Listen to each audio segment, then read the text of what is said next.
يضلل فلا هادي له ونشهد أن لا إله إلا الله وحده لا شريك له ونشهد أن سيدنا ونبينا مولانا محمدا عبده ورسوله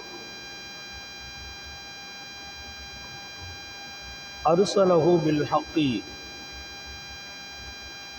بشيرا ونذيرا وداعيا إلى الله بإذنه وسراجا منيرا صلى الله على سيدنا محمد وآله الأبرار وأصحابه الأخيار وأزواجه الطيبات الطاهرات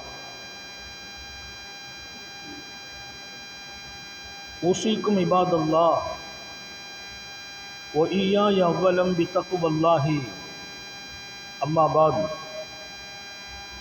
وأعوذ بالله من الشيطان الرجيم بسم الله الرحمن الرحيم حدثنا مسلم حدثنا شعبة عن عبد الملك عن ربيعي عن حذيفة رضي الله عنه قال سمعت النبي صلى الله عليه وسلم يقول مات رجل وقيل له قال كنت أبايع الناس فأتجوز على الموسر وأخفف عن المؤسر وغفر له قال أبو مسعود سمعته من النبي صلى الله عليه وسلم எல்லாம் வல்ல அல்லாஹுவின் அன்பும் மேலான கருணையும் நமக்கெல்லாம் வந்து சேரட்டுமாக. நமது உயிரினும் மேலான கண்மணி நபிகள் நாயகம் ஸல்லல்லாஹு அலைஹி வஸல்லம் அவர்களின் அன்பையும் ஷஃபாஅத்தையும் பெறுவதற்கு அல்லாஹ் நம் எல்லோருக்கும் தௌஃபீக் செய்வானாக. வல்ல ரஹ்மான் நமக்கும் நம்முடைய பெற்றோர் மனைவி மக்கள் குடும்பத்தார் யாவருக்கும் உயிருள்ள வரையிலும் உடல் சுகத்தை நசீபாக்கி தருவானாக. மருத்துவமனை கஷ்டம் அதன் சிரமம் செலவுகளிலிருந்து நிரந்தரமான பாதுகாப்பை அல்லாஹ் நம் எல்லோருக்கும் கொடுத்தருள் புரிவானாக. வானம் பூமியினுடைய ஆபத்துகளை விட்டும் முசீபத்துகளை விட்டும் கெட்ட முடிவுகளை விட்டும் நம்மையும் நம் குடும்பத்தையும் பாதுகாத்து அருள் புரிவானாக. அவனுடைய படைப்புகளின் தீங்குகள் அனைத்திலிருந்தும் நம்மையும் நம் சமூகத்தையும் காத்தருள் புரிவானாக. அல்லாஹுவின் மகத்தான பேரருளால் நமது புனிதமான புகாரி ஷரீஃபினுடைய இந்த சிறப்பான மஜ்லிஸின் அவையின் முன்னவர் மரியாதைக்குரிய கலீஃபா சாஹிப் அவர்கள், சங்கைக்குரிய உலமா பெருமக்கள், இங்கே குழுமி இருக்கிற அன்பர்கள் சகோதரர்கள் எல்லோருக்கும் துஆவை அல்லாஹ்விடத்தில் கேட்டு இன்னும் அவர்கள் மூலம் ஆதரவு வைத்து இன்றைய தினம் ஓதப்பட்ட ஹதீஸுகளில் தின வாழ்க்கையில் மனிதன் எதையெல்லாம் கையாளுவானோ, எதையெல்லாம் சந்திக்க நேரிடுமோ அது சார்ந்த விஷயங்கள் குறித்து நபிகள் நாயகம் ஸல்லல்லாஹு அலைஹி வஸல்லம் இங்கே ஒரு பெரிய பாடத்தை நடத்துகிறார்கள். மனிதன் எப்போது தன் வாழ்க்கையை துவக்குவானோ பல்வேறு அம்சங்களை அந்த வாழ்க்கையில் அவன் சந்திக்க நேரிடும். ஒரு விஷயத்தை நான் தெளிவாக சொல்வேன், எல்லோரும் ஒரே நிலையில் ரப்பால் படைக்கப்படுவதில்லை. வித்தியாசமாகவே படைத்தான் மனிதர்களை, ஏற்றத்தாழ்வை கொண்டே படைத்தான். ஒரே நிலையில் யாரையும் ஆக்குவதில்லை. பணக்காரர்களாக எல்லோரையும் படைத்திருக்கலாம், அப்படி நான் படைப்பதில்லை. ஏழைகள் எல்லோரும் ஏழைகள் அல்ல, நடுத்தர வர்க்க மக்களாக ஆக்கினான். சில பேரை ரொம்பவும் ஏழ்மைப்படுத்தினான், சில பேரை மேல்தட்டில் வைத்தான். திருக்குரானிலேயே சொன்னான், நஹனு கஸம்னா பைனஹும் மஈஷத்தஹும் ஃபில் ஹயாத்தித் துன்யா, இந்த உலக வாழ்க்கையில் அவர்களின் வாழ்வாதாரத்தை நாம் தான் பங்கீடு செய்கிறோம். யார் யாருக்கு என்ன பங்கீடு நாம் தீர்மானிக்கிறோம். வரஃபஅனா பாதஹும் ஃபௌக பாதின் தரஜாத், சில பேரை விட சில பேரை மேல்தட்டில் வைத்தோம். நாம் நினைத்தோம் நம்முடைய வளர்ச்சியால், ஆற்றலால், அறிவு சார்ந்த திறமைகளால் நாம் வளர்ந்து நிற்கிறோம் என்று நினைக்கிறோம். இல்லை, நாம் சில பேர்களை மேலே வைத்தோம், சில பேரை கீழே வைத்தோம். ஏழையாக நாம் ஆக்கினோம், பணக்காரராக நாமே ஆக்கினோம். وَرَفَعْنَا بَعْضَكُمْ فَوْقَ بَعْضٍ دَرَجَاتٍ. ஏன் காரணம் கேட்கிறாயா? அல்லாஹ் சொன்னான், காரணம் கேட்கிறாயா? எங்களை சமமாக படைத்திருந்தால் எவ்வளவு பாக்கியம். எல்லோருமே பணக்காரர்களாக இருந்திருப்போம், எல்லோருமே உயர்தட்டு மக்களாக வாழ்ந்திருப்போம். யாரும் மிடில் வந்திருக்க மாட்டோம், யாரும் கீழே இறங்கியிருக்க மாட்டோம் என்று சொல்கிறாயா? உன் வாழ்க்கையை அஸ்தமித்து போகும். அல்லாஹ் சொல்ற பதில், லியத்தஹித பாதுகும் பாதன் சுஹரியா. ஒருவர் மேலே இருந்தால் ஒருவர் கீழே இருந்தால் தான் வியாபாரம் நடக்கும்.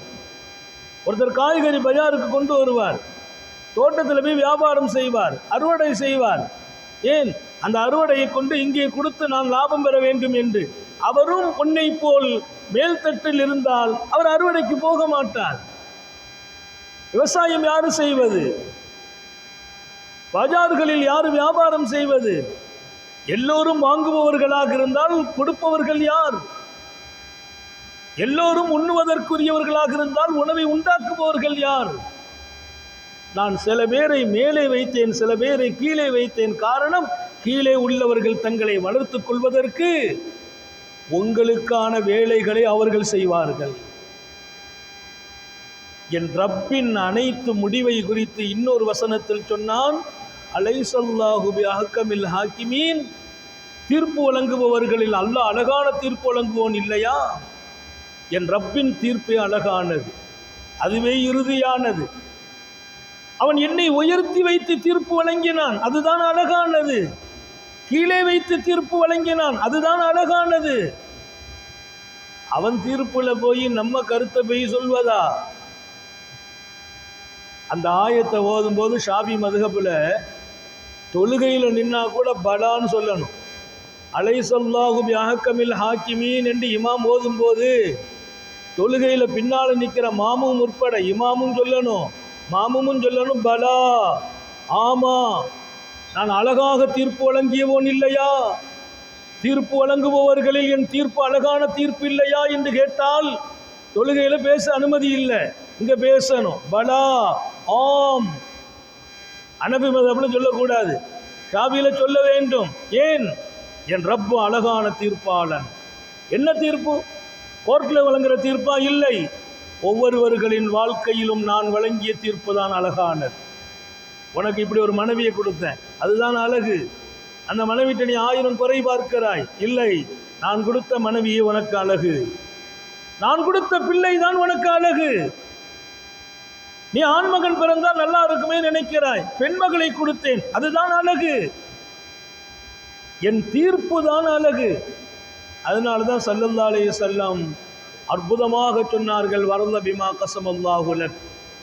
உலகத்திலேயே மிகப்பெரிய தேவையற்ற மனிதனாக வாழ வேண்டுமா? உலகத்திலேயே செல்வ நிலை பெற்றவனாக நீ இருக்க வேண்டுமா? மனம் சஞ்சலப்படாமல் வாழ வேண்டுமா? வரத பிமா கஸமல்லாஹு லக். அல்லாஹ் உனக்கு எதை பங்கீடு செய்தானோ அதை பொருந்திக்கொள். என் பக்கத்து கடைகளில் வியாபாரம் மிகச் சிறப்பாக நடக்கிறது. எல்லா நாட்டில் உள்ளவங்களும் அங்கே வந்து கல் வாங்கிட்டு போயிடுறாங்க. என் பக்கம் எங்கிட்ட 4 பேர் தான் வந்து வாங்கினாங்க, நீ அவனை பார்க்காதே என்றார்கள் நபிகள் நாயகம். உனக்கு 4 பேர் அனுப்பி வச்சனே, அதை பொருந்திக்கொள். என்ன நடக்கும்? நீ மன அளவில் நிம்மதி பெறுவாய். வரத பிமா கஸமல்லாஹு லக் தகுன் அக்னன் நாஸ். மனிதர்களிலெல்லாம் தேவையற்ற வாழ்க்கை உடையவனாக நீ வாழ முடியும். இந்த ஹதீஸை இமாம் புகாரி பதிவு செய்வார். நீ தேவையற்ற மனிதனாக வாழணுமா? அல்லாஹ் உனக்கு கொடுத்த பங்கு பொருந்திக்கொள்.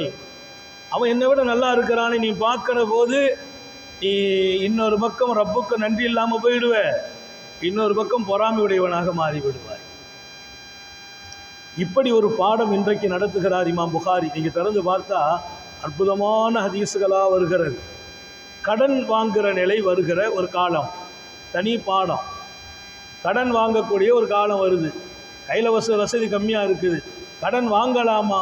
பெருமானார் ஸல்லல்லாஹு அலைஹி வஸல்லம் கடன் வாங்கினாங்க. எதுக்கு வாங்கினாங்க? கடன் வாங்கி தான் நபி வாழ்க்கையை நடத்தணுமா?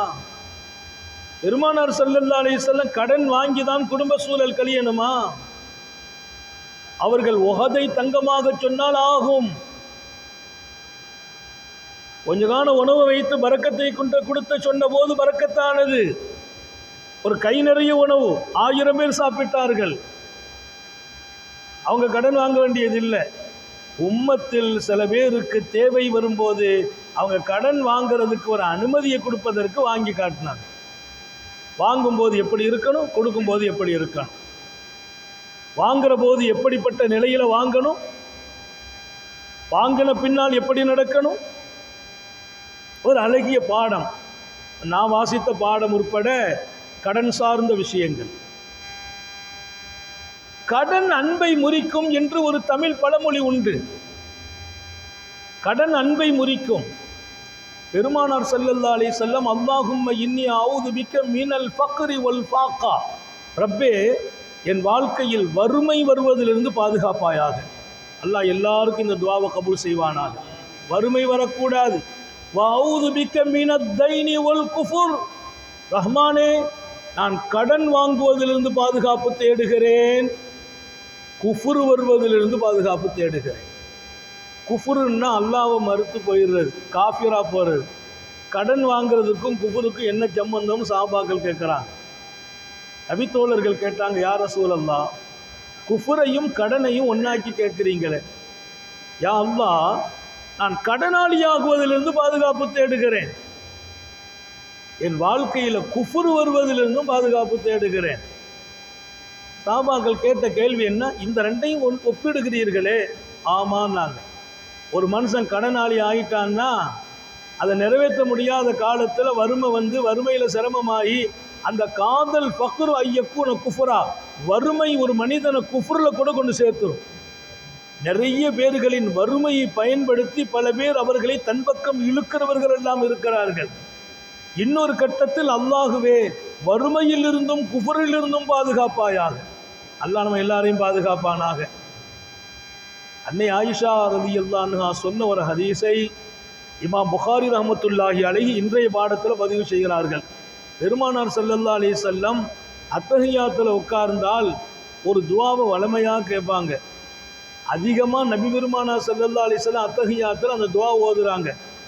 அல்லாஹும்ம இன்னி அஊது பிக்க மினல் மஹ்சமி வல் மஹ்ரம், யா அல்லாஹ் நான் பாவம் செய்வதிலிருந்தும் பாதுகாப்பு தேடுகிறேன், கடனாளியாக ஆகுவதிலிருந்தும் பாதுகாப்பு தேடுகிறேன். புகாரி ஷரீஃபினுடைய இன்றைய ஹதீஸிலே அன்னை ஆயிஷா ரலியல்லாஹு அன்ஹா அறிவித்த ஒரு ஹதீஸ். அது எங்கே ஓதுகிறார்கள்? அத்தஹியாத்திலே. 5 வேளை தொழுகையில், நபில் தொழுகையில், சுன்னத்தான இபாதாத்துகளில். நம்ம பல பேருக்கு அத்தஹியாத்துங்கிறது வாலாலி முஹம்மது கமா பாரக்தலா இப்ராஹிம் வாலாலி இப்ராஹிம் இன்னக்க ஹமீதும் மஜீத், இன்னக்க ஹமீதும் மஜீத் தான் அதோட லாஸ்ட் எல்லைன்னு விளங்கி வச்சுருக்கோம். நிறைய பேர் நீங்கள் பெண்கள்கிட்ட போங்க, பெரிய ஆட்கள்கிட்ட போங்க, அது வரைக்கும் தான் மனப்பாடம் செய்திருப்பாங்க. இந்த தொழுகை ஷாஃபின்னு ஒரு புக்கு வெளியாக இருக்குது, அது சிலோன்லையும் இருக்குது. அந்த புக்கில் அந்த இன்னக்கு ஹமீதுன் மஜீத் வரைக்கும் தான் அந்த அத்தஹியாத்தை போட்டிருப்பாங்க. அது வரைக்கும் பல பேர் மனப்பாடம் செய்துட்டு அதோடு நிறுத்திக்கிட்டாங்க. அதுக்கு பின்னால் துவா ரசூல் ஸல்லல்லாஹு அலைஹி வஸல்லம் ஓதுன நிறைய துவாக்கள், அதிகமான துவா. இப்போ நாங்கள் ஓதுற அத்தஹியாத்தில் அல்லாஹ் மின்னி அஊது பிக்க மினல் மஹ்சமில் மஹ்ரம் சொல்லாமல் நான் 30 வருஷம் அத்தஹியாத் ஓதுனதே இல்லை. பெருமானார் ஸல்லல்லாஹு அலைஹி வஸல்லம் கேட்ட துஆ, யா அல்லாஹ் நான் பாவியாகிவிடக்கூடாது ரஹ்மானே, நான் கடனாளியாகவும் ஆகிவிடக்கூடாது, என்னை பாதுகாப்பாயாக. தொழுகையில் கூட பாதுகாப்பு தேடப்படுகிற அளவிற்கான ஒரு காரியம் கடன். அனுமதி என்பது தேவை வந்தால், நிர்பந்தம் வந்தால், கஷ்டம் வந்தால், வேறு வழியே இல்லை என்றால் கடன் வாங்க வேண்டுமே தவிர வியாபாரத்தை வளர்ப்பதற்காக கடன் வாங்காதீர்கள். வாழ்வை மேம்படுத்துவதற்காக கடன் வாங்கி விடாதீர்கள். போதும் இன்னும் கொஞ்சம் வாங்கினா பிரயோஜனப்படுமே என்று வாங்கி விடாதீர்கள். உங்கள் பிள்ளைகளுக்கு சாப்பிடக்கூட ஒன்றுமில்லை என்ற கட்டம் வரும்போது அப்பமும் அல்லாஹ்ட்ட கேட்குற பழக்கம் இருக்கிறது. இருப்பினும் தேவை வந்தால் கடன் வாங்கிங்க. கடன் வாங்கினால் கடன் வாங்கியவர்களில் நல்லவர்களாக வாழுங்கள் என்றார்கள். கடன் வாங்கியவர்களில் நல்லவர்கள் மிக அழகாக நிறைவேற்ற வேண்டும் கடனை. கடனாளியாக மௌத்தாயிடக்கூடாதுன்னு சஹாபாக்கள் துஆ கேட்டாங்க. அல்லாஹ் நம்ம எல்லாருக்கும் தௌஃபீக் செய்வானாக. மௌத்து வரும்போது கடனாளியாக இருந்துடக்கூடாது. இமாம் புகாரி ரஹ்மத்துல்லாஹி அலைஹி ஒரு ஹதீஸை பதிவு செய்கிறார்கள். நபிகள் நாயகம் ஸல்லல்லாஹு அலைஹி வஸல்லம் காலம் ஜனாசா வந்த உடனே கேட்பாங்க, அல்ல அலைஹி தைன், இவர் மீது கடன் இருக்கிறதான்னு கேட்டாங்க. கடன் உண்டா? இல்லை. நான் தொலை வச்சுருவாங்க ஸல்லல்லாஹு அலைஹி வஸல்லம். இருக்குது, யாராவது நிறைவேற்றுறீங்களான்னு கேட்பாங்க. ஒருத்தரும் இல்லை. சல்லு அலா சாஹிபிக்கும், இந்த ஜனாசாவை நீங்களே தொலை வச்சுக்கங்க, நீங்கள் தொழுதுக்கங்க. மாநபி ஸல்லல்லாஹு அலைஹி வஸல்லம் ஒரு ஜனாசாவிற்கு இமாமாக நிற்கிற பாக்கியம் கிடைக்க பெற்றவர்கள் என்ன தவம் செய்திருப்பார்களோ. உத்தம நபியே ஸல்லல்லாஹு அலைஹி வஸல்லமே அந்த ஜனாசாவை தொலை வைக்கிறார்கள் என்றால் அந்த ஜனாசா முற்றிலுமாக மன்னிக்கப்படுகிறது. அந்த ஜனாசா கடனாளியாக இருப்பார் என்றால் நீங்களே தொழுது கொள்ளுங்கள், நான் தொலை வைக்கப் போவதில்லை என்று பெருமானார் ஸல்லல்லாஹு அலைஹி வஸல்லம் சொன்னபோது ஒருவர் கேட்கிறார், அவர் மீது எவ்வளவு இருக்குது கடன் என்று. 3 தீனார் கடன் இருக்குது. 3 தீனார்னா தங்க நாணயம். அவர் மீது கடன் இருக்கிறது. அப்படியா? சையதுனா கதாதா ரலியல்லாஹு அன்ஹு முன் வந்தார்கள். யா ரசூலல்லாஹ், அந்த கடனை நான் நிறைவேற்றுகிறேன் என்று சொன்னபோது இப்போது பெருமானார் தொழுகை நடத்துகிறாங்க. இதில் இன்னொரு விஷயம் விளங்குது. சஹாபாக்கள் ஒருவருக்கொருவர் எத்தனை பெரிய அன்போடு இருந்திருக்கிறார்கள். ஜனாசாவாக போய்விட்டவருக்கு நபி ஸல்லல்லாஹு அலைஹி வஸல்லம் தொலை வைக்காமல் போனால் அவர் அந்த பாக்கியத்தை இழந்து விடுவாரே. நபிகள் நாயகம் ஸல்லல்லாஹு அலைஹி வஸல்லம் தொலை வைக்க வேண்டும், நான் கடனை கொடுக்கிறேன் என்று முன் வருகிறார். சையதுனா கதாதா ரலியல்லாஹு அன்ஹு அவங்க சொந்தமா உறவினரா என்றெல்லாம் இல்லை. ஒருவர் இன்னொருவர் மீது வைத்திருந்த அன்பும், ஒருவர் இன்னொருவருக்காக தீனுடைய காரியத்தில் கூட்டாகியிருந்த வாழ்க்கையும். பெருமானார் ஸல்லல்லாஹு அலைஹி வஸல்லம் அவ்வளோ இறுக்கமான மனிதரா? இல்லை, நான் தொலை வைக்க மாட்டேன் என்று தன் தோழர்களுக்கு தொழுகையை நிறுத்துகிற அளவிற்கு அண்ணலார் இறுக்கமான மனிதரா? இல்லை. பாடம் புரிய வைக்கிறார்கள். வாங்கும் கடனை முறையாக நிறைவேற்றுங்கள். மரணம் வரும் வரையில் கடனையே பிற்படுத்தினீர்கள். சர்க்காரை ஆலம் ஸல்லல்லாஹு அலைஹி வஸல்லம் வீட்டில் உட்கார்ந்து இருக்கிறாங்க. பள்ளிவாசலுக்கு வெளியே ஒரே சலசலம், சண்டை நடக்குது. உள்ள இருந்து எட்டி பார்க்குறாங்க. சையதுனா காப் ரலியல்லாஹு அன்ஹு ஒருவரோடு மோதி கொண்டிருக்கிறாங்க. மாபெரிய சஹாபி காப் ரலியல்லாஹு அன்ஹு வரலாற்றினுடைய மிகப்பெரிய இடத்தை பெற்றவர்கள். 2 பேர் மோதிட்டு இருக்கிறாங்க. பெருமானார் ஸல்லல்லாஹு அலைஹி வஸல்லம் கொஞ்சம் அப்படி எட்டி பார்க்குறாங்க. என்ன விவகாரம் என்று பார்த்தால், காப் ரலியல்லாஹு அன்ஹு பெரிய பணக்காரர். காப் ரலியல்லாஹு அன்ஹுட்ட ஒருத்தர் கடன் வாங்கியிருக்கிறார். வாங்கியவர் அந்த உரிய தேதி வந்திருக்குது, அவரால் நிறைவேற்ற முடியல. அவர் பள்ளிவாசலுக்கு வந்தார். சையதுனா காப் அவரை கையை பிடித்து, டேட்டு வந்து விட்டது, ஏன் இன்னும் கடனை கொடுக்கலன்னு கேட்கிறார். அவர் அதுக்கான காரணம் சொல்லுகிறார். அந்த பேச்சு கொஞ்சம் பெருசாகி சண்டையாகிறார். சஹாபாக்கிட்ட வசதி இருந்தாலும் கடன் கொடுத்தவங்க அவங்க தரலன்னா அந்த டயத்தில் அவங்க போய் கொடுத்து வாங்குவாங்க, கேட்பாங்க. ஏன்னா நீ கொடுக்கலன்னா நீ பாவியாகிடுவ, நீ பாவியாக நான் பிரியப்படலை.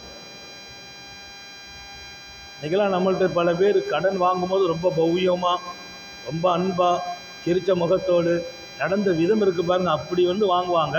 கொடுக்குற நேரம் வந்தால் நம்ம கேட்டோம்னாலோ அல்லது அவர் பக்கத்தில் போயிட்டோம்னாலோ சிங்கம் மாதிரி ஆகிடுவார்.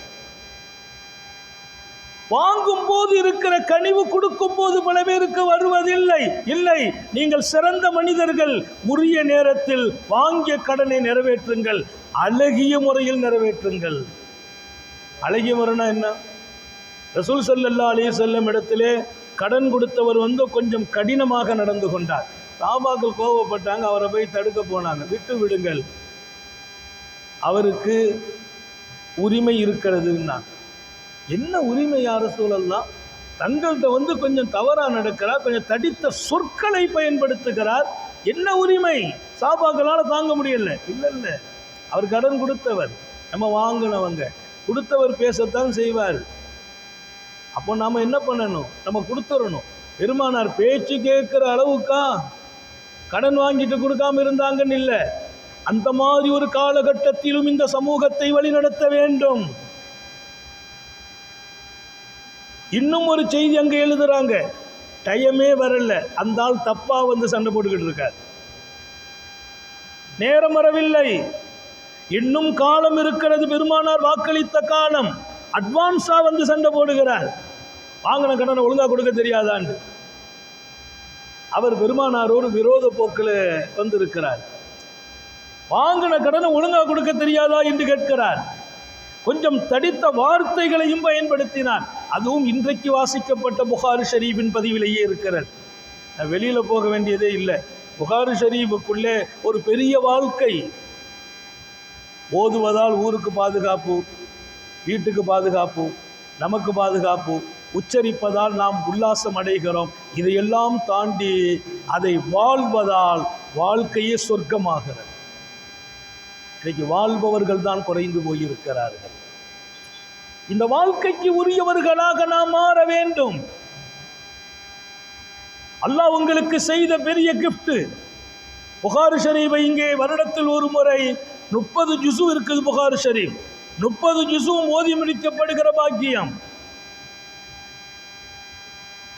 கிட்டத்தட்ட ஒரு 25-28 வருடம் நான் புகாரி ஷரீஃப் நடத்துகிறேன் மதரசாக்களில். ஆலிம் பட்டம் வரும் பிள்ளைகளுக்கு அல்லாஹ் கொடுத்த பெரிய கிஃப்ட்.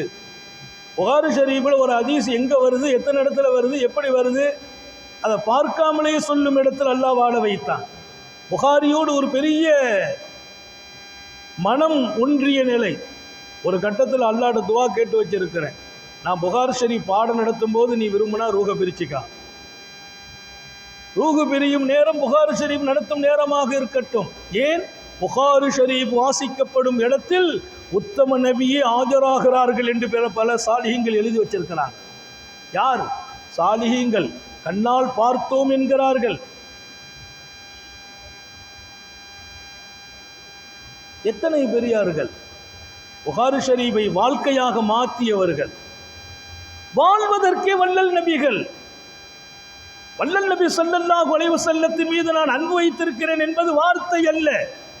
வள்ளல் நபி ஸல்லல்லாஹு அலைஹி வஸல்லத்தை என் வாழ்க்கையாக கொண்டு வர வேண்டும்.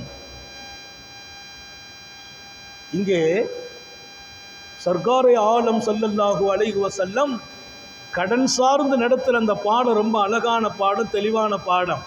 இன்றைக்கு வாசிக்கப்பட்ட ஹதீஸுக்குள்ளே நிறைந்திருக்கும் பல தகவல்களில் நபிகள் நாயகம் ஸல்லல்லாஹு அலைஹி வஸல்லம் பார்க்குறாங்க, 2 பேரும் சண்டை போட்டுக்கிட்டு இருக்காங்க. பார்த்துட்டாங்க. அப்போ அவர் கடனை கொடுத்துட்டு காலதாமதமாகியும் கொடுக்காமல் இருக்கிறார். செய்தனா காபர் ரலியல்லாஹு அவளை கண்டிக்கிறாங்கன்னு பார்த்துக்கிட்டாங்க. இங்கே நபிகள் நாயகம் ஸல்லல்லாஹு அலைஹி வஸல்லம் அவர்களுக்கு முன்னால் ஒருவர் வந்து நின்று வாங்கினா ஒழுங்காக கொடுக்க தெரியாதான்னு கேட்கிறார். அவர் தவறு செய்கிறார். நபி பெருமானார் ஸல்லல்லாஹு அலைஹி வஸல்லம் யாருக்கும் சொன்ன வாக்கை நிறைவேற்றாமல் வாழ்ந்ததே இல்லை. இது அல்லாஹ்வின் மீது சத்தியம் என்று பல ஹதீஸ்கள் வருது. சரி, அவர் வம்புக்கு வந்து கேட்டார், சத்தம் போடுகிறார். சஹாபாக்கள் போய் தடுக்கிறாங்க, நிறுத்துறாங்க, விடுங்கன்னாங்க. இன்னலகு மக்காலான்னாங்க. பேசுகிற உரிமை அவருக்கு இருக்குதுன்னா, அவருக்கு பேசுகிற உரிமை இருக்குது. அவர் கொடுத்தவர், நாம் வாங்கியவங்க. அவர் பேசுனா நம்ம அமைதியாக தான் இருக்கணுங்கிறாங்க. ஆனால் நியாயம் தவறி பேசுகிறார். அது எப்படி எங்களால் தாங்க முடியும்னு கேட்டாங்க சஹாபாக்கள். அப்படின்னா அவர்கிட்ட நம்ம வாங்கின கடனை நீங்கள் கொடுத்துருங்க சொன்னாங்க. மட்டும் இல்லை, அந்த ஒட்டகம், அவர் கொடுத்த ஒட்டகம் அதை விட ஒரு படி கூடுதலான விலை மதிக்கப்படுகிற வயசுக்குரிய ஒரு ஒட்டகத்தை கொடுங்கன்னாங்க. சஹாபாக்கள் கேட்டாங்க, கம்மியானது தானே அவர் கொடுத்தார், கூட கொடுக்க சொல்றீர்களே. உங்களில் கடன் வாங்கியவர்களில் மிகச்சிறந்தவர்கள் நிறைவேற்றும் போது கொஞ்சம் கூடுதலாகவும் நிறைவேற்றுங்கள், அது பெரிய பாக்கியம் என்றார்கள்.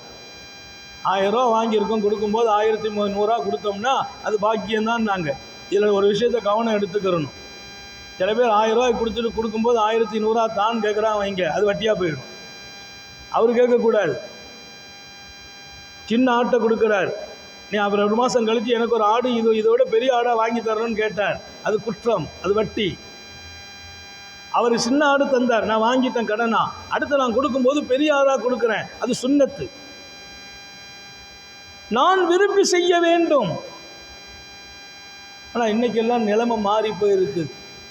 எங்கேயாவது ஒரு வீட்டில் போய் ஏதாவது ஒரு ஜாமான் தாங்க, ஒரு சட்டி தான். எங்கள் ஊர்லலாம் சில பழக்கம் இருக்குது, சட்டி இருக்குது, சமையல் சட்டி தாங்கன்னு கேட்டால் தந்துடுவாங்க. சில வீட்டில் சொல்லி விடுவாங்க, சட்டியை திரும்ப கொண்டு வரும்போது வெறும் சட்டியாக கொண்டு வராதிங்கன்னு அர்த்தம். சட்டியை திரும்ப கொண்டு வரும்போது வெறும் சட்டியாக கொண்டு வராதிங்க, அப்போ ஏதாச்சும் வச்சு கொண்டு வாங்க. அது ஒரு பரக்கத்துக்கு கேட்டால் பிரச்சனை இல்லை. அதன் நோக்கம் சட்டியை தந்ததற்கு உங்களிடத்திலிருந்து கைமாறு வேணும் என்று கேட்டால் அது அழகிய முறை இல்லை. வாழ்க்கை ரொம்ப அழகானது, நேர்த்தியானது. ஒவ்வொரு இடமும் உண்மையில் மதிக்கத்தக்கது, உயர்வானது. உத்தம நபி ஸல்லல்லாஹு அலைஹி வஸல்லம் சையதுனா காபை பார்க்கிறார்கள். பார்த்துவிட்டு சொன்னார்களாம், காப், அப்படி கையை காட்டுறாங்க. அவர்கிட்ட டயம் வந்தது, கடனை திரும்ப தாங்கன்னு கேட்குறாங்க. அவர் கொடுக்கல, சண்டை வருகிறது, மோதுகிறார். பெருமானார் ஸல்லல்லாஹு உள்ளிருந்து அப்படி கையை காட்டுறாங்க. ஒரு கட்டத்தில் இப்படிங்கிறாங்க. அவர் உடனே யார் ரசூலல்லாஹ்னார், காப் ரலியல்லாஹு அன்ஹு, பாதியை விட்டு கொடுங்க. நாங்கள் சொல்லலாம், பாதியை விட்டுருங்க. அவர் என்ன சொல்கிறான்னா, இப்போ எங்கள்கிட்ட வசதி இல்லை, கொஞ்சம் தான் இருக்குது, அந்த கொஞ்சத்தை வாங்கிக்கங்க, மிச்சம் கொஞ்சம் பாதி இருக்க அதை அல்லாஹ்வுக்காக மன்னிச்சிருங்கன்னாங்க. உடனே சையதுனா காப் ரலியல்லாஹு அன்ஹு, யா ரசூலல்லாஹ், தாங்கள் சொல்லிட்டா நான் அப்படியே கட்டுப்படுறேன்னாங்க. அல்ஹம்துலில்லாஹ், பெருமானார் சொன்ன போது சரி சையதுனா காப் அமைதி ஆகிட்டாங்க, சண்டைலாம் போடலை, பாதி போதுங்கிறாங்க. அவர் கொஞ்சம் அமைதியாக நிற்கிறார். யார்? கடன் வாங்கினவர். அவர் என்ன யோசிக்கிறாருன்னா, இன்னும் கொஞ்சம் நின்னா ரசூலுல்லாஹ் அந்த பாதியும் க்ளோஸ் பண்ணி விட்டுட்டா கொஞ்சம் நல்லதாக போயிடுமேன்ட்டு. பெருமானார் ஸல்லல்லாஹு ரொம்ப அழகானவங்க, ரொம்ப கரெக்டாக நடக்க சொல்லுவாங்க. அவரை கூப்பிட்டாங்க, என்ன அமைதியாக நிற்கிற, பாதியை கையில் கொடுன்னாங்க. என்னப்பா அமைதி, பாதியை கையில் கொடுன்னாங்க. உடனே இன்னும் கொடுத்துற யார் ரசூலுல்லாஹ் என்கிறார். இங்கே முடியாதவர்களுக்காக பரிந்துரை செய்யலாம் என்கிறதையும் பாடம். அவரால் முடியல, அவர் வசதி உள்ளவர், நீ போய் சொல்லி ஏதாவது ஹெல்ப் பண்ணு, பாடம் இருக்குது. பரிந்துரைக்கான பாடத்தையும் ஏழைகளுக்கு உபகாரம் செய்வதை பெரிய பாக்கியமாக கருதுகிறார். நீ பசித்திருக்க, நீ உண்ணும் போது உன் பக்கத்தில் ஒரு ஏழை பசித்திருக்கிறான் என்றால் நீ வயிறு நிரம்பி விடாதே, பக்கத்து வீட்டுக்காரனுக்கு கொடுத்து விடு. நீ உண்ணுவதில் ஒரு பகுதி அவனுக்கு கொடு. நீ பள்ளிவாசலில் போய் தொழுது திருக்குரானை ஓதி, நல்ல கவனிங்க, பள்ளிவாசலில் போய் தொழுது திருக்குரானை ஓதி நோன்பு வைத்து எந்த ரப்பை திருப்திப்படுத்த நினைக்கிறாயோ அந்த ரப்பின் திருப்தி உன் பக்கத்து வீட்டில் ஒருவன் பசித்திருக்கிற போது நீ சாப்பிடுவதில் பாதி அவனுக்கு கொடுத்து விட்டால் நீ தொழுதும் நோன்பு வைத்தும் குரான் ஓதியும் கிடைக்கிற அந்த திருப்தி அவன் பசியாறுகிற போது அல்லாஹ் அவனுக்கு கொடுத்துருவான். அவன் பசியாறுகிறான் இல்லையா, கொடுத்து வாழுகிற ஒரு அழகு சாந்த நபிகள் ஸல்லல்லாஹு அலைஹி வஸல்லம். எனவே கடன் ஒரு ஆபத்து தான். சூழ்நிலைக்காக வாங்கிவிட்டால் அதை சரியாக நிறைவேற்றணும். கையில் காசு வந்த பின்னால் இன்னும் நிறைவேற்றுவதற்கு தாமதம் காட்டக்கூடாது. கையில் காசு வந்துச்சுன்னா முதல்ல கடனை நிறைவேற்ற பழகிவிட வேண்டும். வாங்காமலேயே வாழுகிற ஒரு வாழ்க்கை எப்போதும் தயாராகவும் வைத்துக் கொள்ளணும். ஒவ்வொரு மாதமும் இல்லை வாங்க சொல்லிக்கிட்டே இருக்கும். அவர்கிட்ட வாங்கினா கொஞ்சம் நல்லா இருக்கும், இவர்கிட்ட ஒரு 10 வாங்கிடுவோமே, இவர்கிட்ட 5 வாங்கிடுவோமே. அந்த பழக்கத்தை மாற்றி இருப்பதை கொண்டு போதுமாக்குங்கள். ஸல்லல்லாஹு அலைஹி வஸல்லம் சொன்னாங்க, போதுமாக்கி கொள்கிற வாழ்க்கையே பரக்கத்தான வாழ்க்கை. இருப்பதை கொண்டு போதுமாக்கிடுவோம். இன்னைக்கு எனக்கு 100 ரூபாய்க்கு செலவு இருக்குது, 80 ரூபா தான் கையில் இருக்குது, 20 ரூபா என் நண்பர்கிட்ட போய் வாங்க வேண்டாம், 80க்குள் செலவை முடி. போதுமாக்கி கொள்கிற ஒரு வாழ்க்கை. அந்த எண்ணம் வந்தால், அந்த வாழ்க்கை வந்தால் அல்லாவும் நம்மோடு துணை வந்து விடுகிறான்.